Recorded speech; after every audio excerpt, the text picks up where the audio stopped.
हे त्यांच्या गुरुपैकी एक होते बघा. ध्यानाचे काही धडे त्यांच्याकडून त्यांनी शिकलेले होते. उद्धक रामपुत्त पण होते.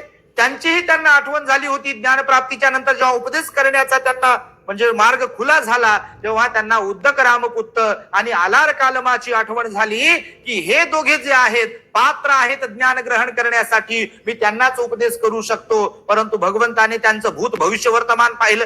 कारण कर्माच्या संदर्भात भगवानच एक असतात असे भगवान बुद्ध, की कोणाच्याही कर्माच्या संदर्भात त्यांचं भूतकाळातील कर्म, वर्तमानातील कर्म आणि भविष्यातील त्यांच्याकडून घडणारे कर्म देखील त्यांना as it is at a time, त्याच क्षणी पतन जर लवण्याच्या अगोदर, आपलं जे पतन लवतं ना, हा जो वेळ असतो, टायमिंग असतो पतन लवण्याचा आणि उघडण्याचा, ह्याच्याही पूर्वी त्यांना कोणाच्याही कर्माच्या संदर्भामध्ये भूतकाळात कोणाकडून कोणतं कर्म झालं, कुशल अकुशल किंवा जे कोणतं असेल, वर्तमानात कोणकोणतं कर्म करत आहे आणि भविष्यातही कोणकोणतं कर्म करत आहे, त्याचं कोणतं फळ त्यांना मिळणार आहे, याचं इतंभूत ज्ञान कुणाला असते?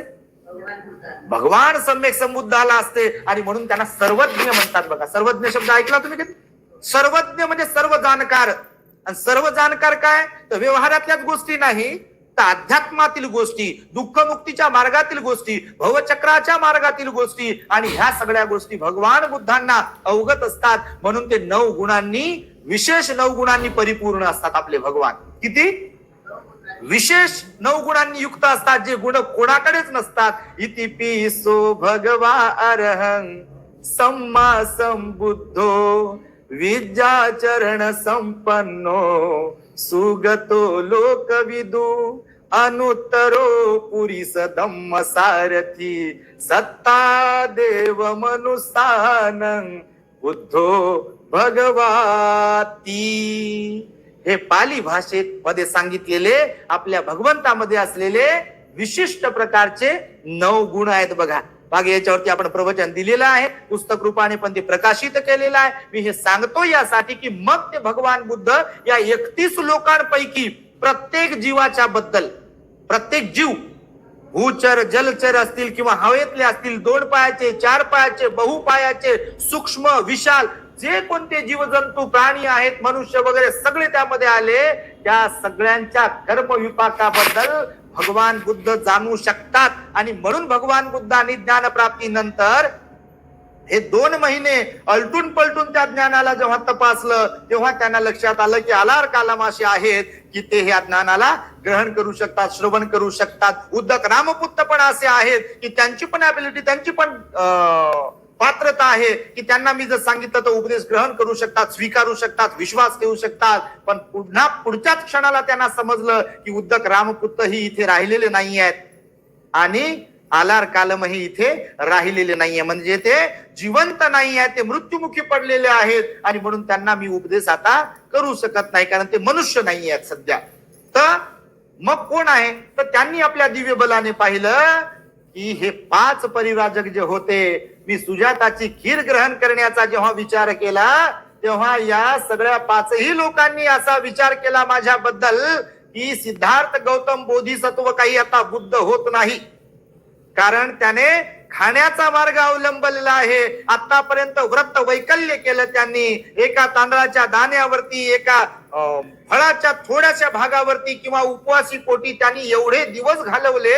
परंतु आता मात्र त्यांनी खाण्याचा मार्ग स्वीकारलेला आहे, अवलंबलेला आहे. आणि म्हणून काही ते आता बुद्ध वगैरे होणार नाही, ज्ञान प्राप्ती होणार नाही. बघा, त्याही काळात अशा प्रथा होत्या किंवा अशी मनोअवस्था होती, अशी विचारसरणी होती की उपाशी राहिल्यावर, व्रत वैकल्य केल्यावर सगळं काही प्राप्त होते. आजही लोकांना वाटते आपल्या देशातल्या बघा, म्हणजे जे ज्या मार्गाने जायला पाहिजे त्या मार्गाने जात नाहीत, भलत्याच मार्गाचा स्वीकार करतात आणि यातून काही प्राप्त होते का असा विचार करतात. तर तेव्हाही ही अशी पद्धत होती, मनुष्याची मानसिकता होती की व्रत वैकल्य केले म्हणजे, उपाशी राहिलं म्हणजे, विशिष्ट प्रकारचा आहार सेवन केला म्हणजे किंवा विशिष्ट प्रकारचं कोणतं तरी कर्म केलं म्हणजे आपण दुःखमुक्त होतो. ही समज त्या काळातल्या ही लोकांकडे होती. आणि म्हणून सिद्धार्थ गौतम बुद्ध झाल्यानंतर त्या पंचवर्गीय श्रावकांकडे जेव्हा पाहतात तेव्हा त्यांची भगवंताबद्दलची नकारात्मकता सुद्धा त्यांना कळते. कारण त्या पंचवर्गीय श्रावकांनी पाहिलं होतं की सिद्धार्थ गौतम आता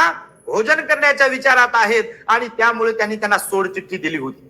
डॉक्टर बाबासाहेब आंबेडकरांनी दि बुद्ध आणि धम्म ग्रंथामध्ये ह्याचं वर्णन केलेलं आहे बघा, की जेव्हा सिद्धार्थ गौतम खीर ग्रहण करण्याचा विचार करतात तेव्हा ते पंचवर्गीय श्रावक त्यांना सोडून निघून जातात. आणि कुठे निघून जातात तर सारनाथ येथील ऋषीपतन मृगदाय वनामध्ये ते जातात आणि एकटे सिद्धार्थ गौतम बोधिसत्व त्या उरुवेलेच्या जंगलामध्ये असतात. आणि मग ते सुजाताचे खीर ग्रहण करतात. तिथून त्या निरंजना नदीमध्ये आंघोळ वगैरे करतात आणि निरंजना नदीच्या काठावरती असलेला जो बोधिवृक्ष आहे, पिंपळाचं झाड आहे, जे 24 तास ऑक्सिजन सोडत असतो, त्या पिंपळाच्या झाडाखाली पूर्वाभिमुख होऊन बसले गवताच्या आसनावरती. आणि तेव्हा वैशाख पौर्णिमा होती आणि वैशाख पौर्णिमेच्या रात्री पहिल्या प्रहरातून दुसरा प्रहर, दुसऱ्या प्रहरातून तिसरा प्रहर, असं करत करत स्टेप बाय स्टेप त्या सिद्धार्थ गौतम बोधिसत्वाला बुद्धत्वाचा लाभ झाला आणि ते बुद्ध झाले. आणि बुद्ध झाल्यानंतर मग त्यांनी हे पाहिलं,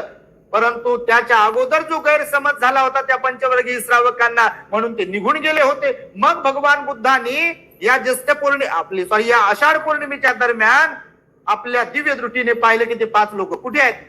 भगवंताने पाहिलं की सारनाथ येथील ऋषीपतन मृगदाय वनामध्ये आहे आणि अजूनही व्रत वैकल्य ते पण करत आहेत, ध्यान करत आहेत, पण मार्ग भटकलेले आहेत. आणि माझ्याबद्दल पण असा ते विचार करीत आहेत की जर कधी सिद्धार्थ गौतम इथे आले तर त्यांना येऊ देत, परंतु आपण उठून उभं राहून त्यांचा काही सन्मान करायचा नाही. जर ते कधी आले तर त्यांच्या अंगावरचं जे वस्त्र असते, संगाटी असते, तर ते संगाटी पण आपण घ्यायची नाही. त्यांच्या हातात भिक्षा पात्र पण आपण घ्यायचं नाही. त्यांना पाय धुवायला पाणी पण द्यायचं नाही. पाठ पण ठेवायचा नाही. फक्त जस्ट आपण ते आले तर आले, नाही आले तर नाही आले. आपण त्यांचा आदर सन्मान काही करायचा नाही, असं ठरवलं होतं. ठरवलं होतं की नाही? ऐकलं की नाही तुम्ही? हा, असं होतं. पण जेव्हा सम्यक संबुद्ध आपल्या दिव्य दृष्टीतून पाहतात की सारनाथ मध्ये आहेत आणि बरोबर भगवान बुद्ध तिकडे जातात आणि जातात तर जाता असताना भगवान बुद्ध त्या पंचवर्गीय श्रावकांच्या जवळ जसे पोहोचतात तसं ते पाहतात आणि पाहतात तर पाहतच राहतात. कारण भगवान बुद्धांचा जो आवरा असतो, त्यांच्या मुंडनाच्या आजूबाजूला जे वेव्ज असतात, जे बुद्धत्वाचे तरंग असतात, ते तसे तरंग या संपूर्ण विश्वामध्ये, ब्रह्मांडामध्ये कोणाच्याही वाट्याला नसतात.